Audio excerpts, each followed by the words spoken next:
Their environment is our great responsibility, and that the future is in the hands of the people when it comes to the country. This fragile, strange country that we have, that's like nothing else, has got to be guarded by people who come. And the problem is, so many people come down here don't know anything about it. We have to keep on educating the people as they come in.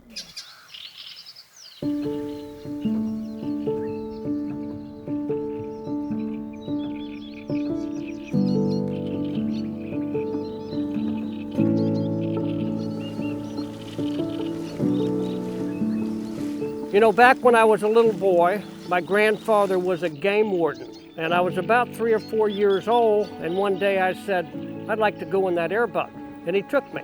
And I'll never forget the smell, God's landscaping, the wildlife, and the sunsets. So now I'm very blessed today and step in the footsteps of my grandfather, which brought me into the Gladesmen's culture, which is something that I'm very proud of. I was the last generation to see Florida and the culture of Florida and the Everglades that was 90% flowing correctly before levees and pump stations. So what I've done is try to commit my life to making a difference for the future generations. And the important thing is the knowledge to understand how can we save the Everglades, one of the natural wonders of the world and the largest restoration in the history of the whole world? And what would happen if we don't? In South Florida, our whole quality of life would change dramatically. So that's why I feel very proud to continue to try to save the Everglades for all of you.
Welcome to the beautiful Everglades, one of the natural wonders of the world. The Everglades Foundation is so honored to be a part with all of you, to be here today to share our opinions and understand the future of Everglades restoration, which is the largest environmental restoration ever attempted in the history of the world. And I think it's important that we share our opinion together. And then we have a voice because we know right from wrong. I want to introduce Diamond, which is the vice president of the Everglades Foundation. I'm so proud of Diamond. She's committed her life to, like all of you. What a great honor for a dad like me to see the next generation that can learn and be a part of the mission that we're on. And so a little history of our family. We entered Florida in the 1800s around Plant City, Florida, and they migrated down to Lake Okeechobee before the turn of the century. And they actually lived on the northern bank, the rim of the lake, just east of Taylor Creek. And they actually fished on the lake for a living. And then they ended up in Davie, Florida in 1910, where I grew up. And how blessed am I to be raised by a grandfather, which was a game warden back in the 1940s, and how blessed am I today to be a part of saving this environment with all of you. It's all about we together. And the more we learn together, we will succeed in the largest environmental restoration ever attempted in the history of the world. So we're going to talk about what is the future? What's the future of Florida? You know, we live on a peninsula, 500 miles. We have the most beautiful beaches, and we have the natural resources greater than any state in the United States of America. So how do we protect them and really save ourselves? Because water is the most important resource on the planet. And a lot of it has to do with Everglades restoration that we are all involved in.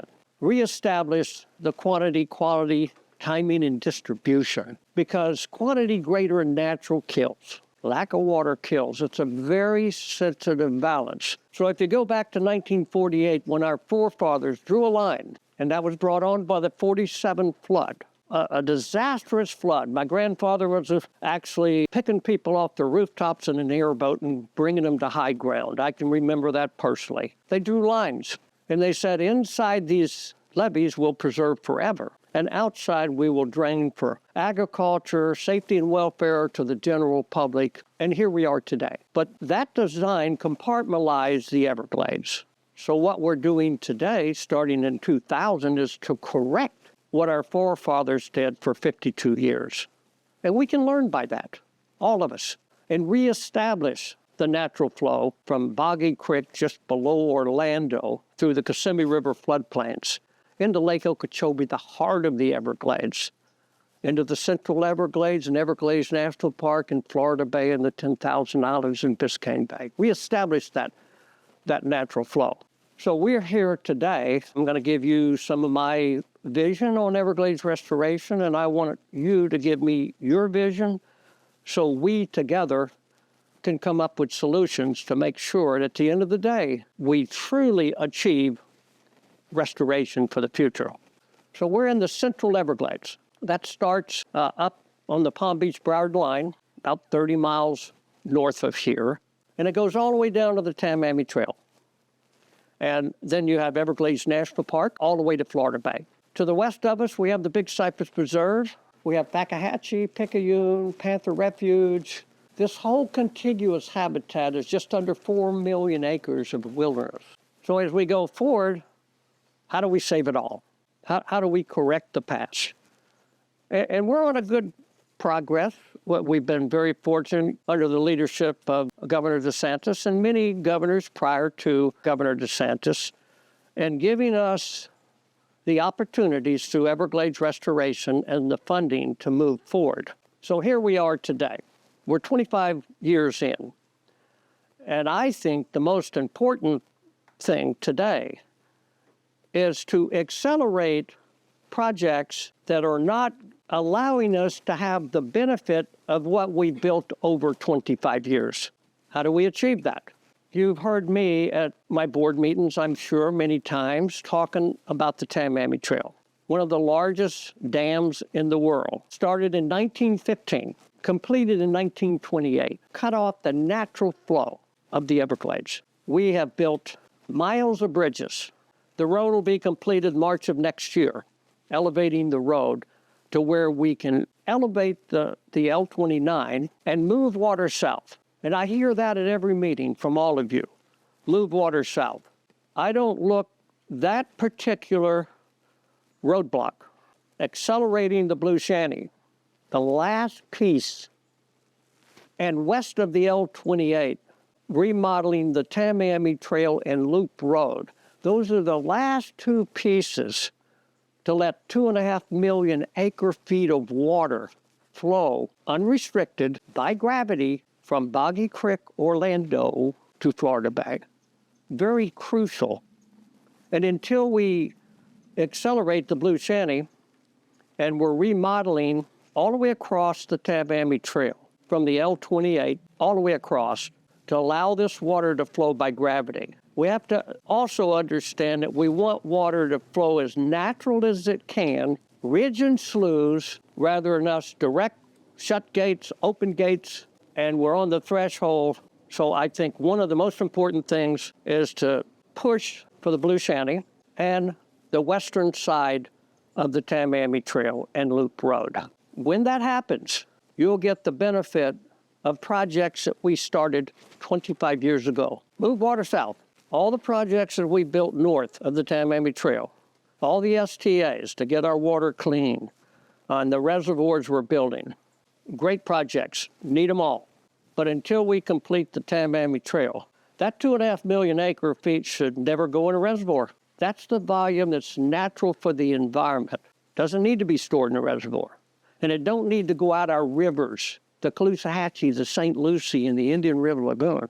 So that project benefits the northern Everglades, it benefits all our rivers, benefits the central, benefits Everglades National Park and Florida Bay. That one project. It'll be the first time since 1915 that water is flowing by gravity, naturally. So I hope we all are on the same page as we go forward with the Everglades Task Force and try to get them to accelerate the Blue Shanty. I think that's extremely important. And all the projects are important, every one we're doing.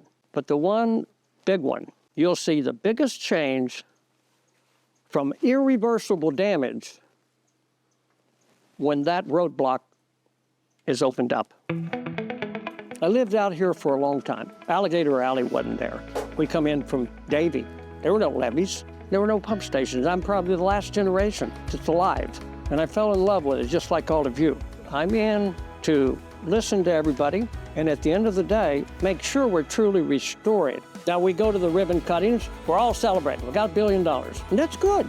But we got to look at the plan. We got to look at, is the design truly restoring? That's the next step, because the day we do something stupid, that money won't flow no more.